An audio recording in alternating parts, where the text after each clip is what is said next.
ശ്രീസിലാഗ്രന്റെ സ്വന്തം ശ്രീ. ഇത് ഇന്ന് വന്നൊരു ഓർഡർ കേക്ക് കേട്ടോ. ഇതെന്ന് പറയുന്നത് ഗോക്കു തീം കേക്കാണ്. ഗോക്കു തീം കേക്കിന്റെ കളറ് ബ്ലാക്ക് ഓറഞ്ച് ആണ്. ക്രീമില് ലൈറ്റ് ഓറഞ്ച് കളർ കൊടുത്തിട്ട് ബാക്കി ഞാൻ ഈ എയർ ബ്രഷാണ് യൂസ് ചെയ്യുക. ഇതാകുമ്പോൾ നമുക്ക് കേക്കിന്റെ കളറ് ഇപ്പം നമുക്ക് പുറമേ ആണെങ്കിൽ നല്ല ഡാർക്ക് കളർ കൊടുക്കണമെങ്കിൽ ഇതാണ് ഏറ്റവും നല്ലത്. അപ്പം അധികം കളർ ഉള്ളിലേക്ക് എത്തൂല്ല. എന്നാൽ നല്ല കളർ അത്യാവശ്യം നല്ല തീമിലേക്ക് വരുന്ന കളർ കിട്ടുകയും ചെയ്യും. അപ്പോൾ ഇത് 1.5 കിലോൻ്റെ കേക്കാണ്.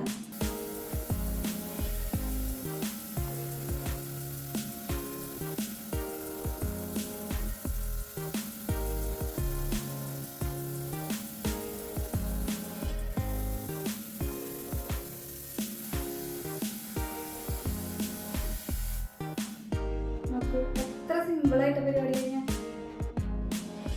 ഇതും എൻ്റെ ഫേവറേറ്റ് ആണ്. ഇത് ഞാൻ ഷോപ്പിൽ പോയി എഡിബിൾ ഷീറ്റിൽ പ്രിന്റ് എടുത്തിട്ടുള്ളതാട്ടാ. അങ്ങനെ കേക്ക് ഞാൻ സുന്ദരി കുട്ടിയൊക്കെ എടുത്തിട്ടുണ്ട്. ഇനി നമുക്ക് ടോപ്പർ വെച്ചിട്ട് ഫിനിഷിങ് കൊടുക്കാം. ഫൈനൽ ഇത് കണ്ടോ, ഇത് എഡിബിൾ ഷീറ്റ് ഞാൻ പ്രിന്റ് എടുത്തതാണ്. പക്ഷെ ഇത് ഞാനൊരു സ്റ്റാൻഡ് പോലെ ഞാൻ നിർത്താൻ പോവാണ്. ഇതാണ് നമ്മുടെ ഗോക്കു, ചെറിയ കുട്ടികളുടെ ഗോക്കു.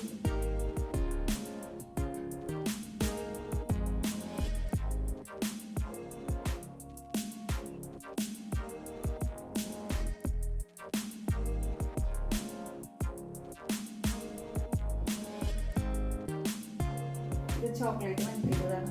ഇത് നമുക്ക് ചില സമയങ്ങളിൽ ഗമ്മായിട്ട് യൂസ് ചെയ്യാം.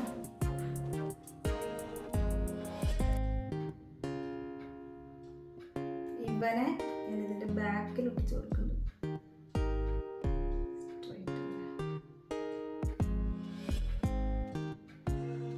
അപ്പോൾ ഇതാണ് കേക്കിൻ്റെ ഫൈനൽ ലുക്ക്. ഈ കേക്ക് ഓർഡർ തരുമ്പോൾ കസ്റ്റമർ കുറച്ച് കാര്യങ്ങൾ പറഞ്ഞിട്ടുണ്ടായിരുന്നു. വേറെ ഒന്നുമല്ല, അവർക്ക് വാനില സ്പഞ്ച് വേണം, അതുപോലെ ക്രീം വന്നിട്ട് ചോക്ലേറ്റ് വേണം. അപ്പോൾ ഔട്ട് സൈഡ് കവർ ചെയ്യുമ്പോൾ വൈറ്റ് ക്രീമും വേണം, എന്നാലല്ലേ കളർ അടിക്കാൻ പറ്റുള്ളൂ. കസ്റ്റമറുടെ ഒരു ആവശ്യങ്ങൾ പറയും തോറും നമുക്കും ഉണ്ടാക്കി കൊടുക്കാനായിട്ട് ഒരു ഇൻട്രസ്റ്റ് കൂടും. ഇന്ന് നല്ല ബിസി ആയിട്ടുള്ളൊരു ദിവസമായിരുന്നു കേട്ടോ. കുറേ കേക്ക് ഓർഡർ ഉണ്ടായിരുന്നു. ബാറ്റർ അധികം ചെയ്യണ ദിവസങ്ങളിൽ ഞാൻ ഈ പ്ലാനറ്ററി മിക്സറാണ് ഉപയോഗിക്കുക. ഇതാകുമ്പോൾ നമുക്ക് പെട്ടെന്ന് നമ്മളുടെ പരിപാടി കഴിയും. പിന്നെ അന്ന് തന്നെ ചോക്ലേറ്റ് പുഡിംഗ് വേണമായിരുന്നു ഷോപ്പിൽ വയ്ക്കാനായിട്ട്. അതിന് സെപ്പറേറ്റ് ബാറ്റർ ആയതുകൊണ്ട് ഞാൻ ചെറിയ മെഷീനാട്ടോ യൂസ് ചെയ്തത്. പിന്നെ ഒരുമിച്ച് അങ്ങോട്ട് ബേക്ക് ചെയ്തെടുത്താൽ പോരെ. അങ്ങനെ എല്ലാം കൂടി ഓവനിൽ കയറ്റി ഒരു 30 മിനിറ്റ് വെച്ച് ക്ലോസ് ചെയ്ത് അപ്പോൾ ഒന്ന് റിലാക്സായി. ചില ടൈമിൽ എല്ലാ തിരക്കും കൂടി വരുമ്പോൾ നമുക്കത് ഒരിത്തിരി സ്ട്രെസ്ഫുള്ളാവും. പിന്നെ അങ്ങനത്തെ എല്ലാ കേക്കും നല്ല റെഡി ആയിട്ട് വന്നിട്ടുണ്ട്. ഇനി ഇതിനൊക്കെ ഒന്ന് ഭംഗിയാക്കി എടുക്കണം. അപ്പോൾ അത്രയേ ഉള്ളൂ. അടുത്ത വീഡിയോയിൽ കാണാം. ടാറ്റാ.